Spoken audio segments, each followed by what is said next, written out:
আজ high voltage বৃহস্পতিবার উত্তরবঙ্গে মোদী মমতার প্রচারে টক্কর রীতিমতো ঝড় তুলতে চলেছেন তারা এবং কোচবিহারে মোদী মমতার সভা রয়েছে কয়েক ঘন্টার ব্যবধানে কোচবিহারে দু জায়গায় সভা এবং কোচবিহারের নিশীথ প্রামাণিকের হয়ে সভা করবেন প্রধানমন্ত্রী। অন্যদিকে কোচবিহারের মাথাভাঙ্গায় সভা রয়েছে মুখ্যমন্ত্রী মমতা বন্দ্যোপাধ্যায়ের। উত্তরবঙ্গে জোড়া সভা রয়েছে মমতার। মাথাভাঙ্গা এবং মালবাজারে সভা করবেন মুখ্যমন্ত্রী এবং কোচবিহারের সভা রয়েছে প্রধানমন্ত্রীর। মুখ্যমন্ত্রীর সভাস্থলে মাত্র ৩০ কিলোমিটারের মধ্যে সভা রয়েছে প্রধানমন্ত্রীর। আপনাদের আবারও একবার জানিয়ে রাখবো, সামনে লোকসভা নির্বাচন, উত্তরবঙ্গে শুরু হবে প্রথম দফা নির্বাচন এবং তার আগে রীতিমতো প্রচারে ঝড়। মুখ্যমন্ত্রী এবং প্রধানমন্ত্রী আজকে জোড়া সভা রয়েছে, একই দিনে দুই প্রতিদ্বন্দ্বীর সভা। আপনারা দেখতে পাচ্ছেন একেবারে প্রস্তুতি তুঙ্গেই, আর কিছুক্ষণের মধ্যেই সভা শুরু হবে মমতা বন্দ্যোপাধ্যায়ের এবং আজ দুটি জায়গায় সভা রয়েছে মমতা বন্দ্যোপাধ্যায়ের। অন্যদিকে কোচবিহারের সভা রয়েছে প্রধানমন্ত্রীর। আমরা জানি যে মার্চেও কিন্তু সভা করে গিয়েছিলেন প্রধানমন্ত্রী, সেখান থেকে দলীয় কর্মী সমর্থকদের একাধিক বার্তা দিয়েছিলেন। এবারেও তিনি ঠিক কি বার্তা দেন সেদিকেই নজর রয়েছে এবং যেহেতু লোকসভা নির্বাচন আর হাতে গোনা কয়েকটা দিন, তার আগে আজকের এই সভা যথেষ্ট গুরুত্বপূর্ণ বলে মনে করছে রাজনৈতিক মহল।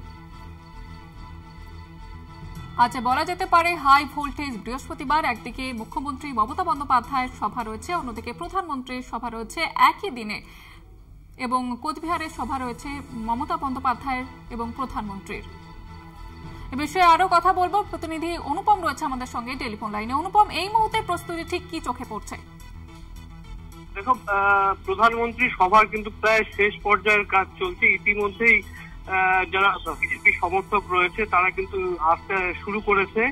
বিকেল ৩টে নাগাদ প্রধানমন্ত্রী ঐতিহ্যবাহী রাসমেলার ময়দানে সেখানে কিন্তু নিশীথ প্রামাণিক বিজেপি প্রার্থী তার হয়ে প্রচার করবেন। পাশাপাশি মমতা বন্দ্যোপাধ্যায়ের মাথাভাঙ্গা মহকুমার গোমানির হাটে সেখানে কিন্তু প্রার্থী জগদীশ চন্দ্র বর্মা বসুনিয়ার হয়ে প্রচারে আসবেন এবং সেখানে একটি জনসভা করবেন মুখ্যমন্ত্রী। সব মিলিয়ে কিন্তু সরগরম কোচবিহার আজকে রাজনৈতিক মহলে। তবে সবাই কিন্তু তাকিয়ে রয়েছে মোদী মমতার বক্তব্যের দিকে, কি বলেন আজকে, কি বার্তা দেন বা কোন কোন ইস্যুগুলোকে মূলত প্রধানমন্ত্রী এবং মুখ্যমন্ত্রী মমতা বন্দ্যোপাধ্যায় তুলে ধরেন সেসব বিষয় কিন্তু তাকিয়ে রয়েছে কোচবিহারের মানুষ তথা দেশের মানুষ। তবে আজকের দিনটি কিন্তু অনেকটাই গুরুত্বপূর্ণ। আজকের দিনের পরে কিন্তু নির্ধারণ হবে যে কোন প্রার্থী এগিয়ে থাকবে, কোন প্রার্থী পিছিয়ে থাকবে। সব মিলিয়ে কিন্তু বলা যায় যে তৃণমূল এবং বিজেপির আজকে কিন্তু কোচবিহার সরগরম রাজ্য রাজনীতিতে। ধন্যবাদ অনুপম। প্রতিনিধি অনুপম সাহা ছিলেন আমাদের সঙ্গে টেলিফোন লাইন।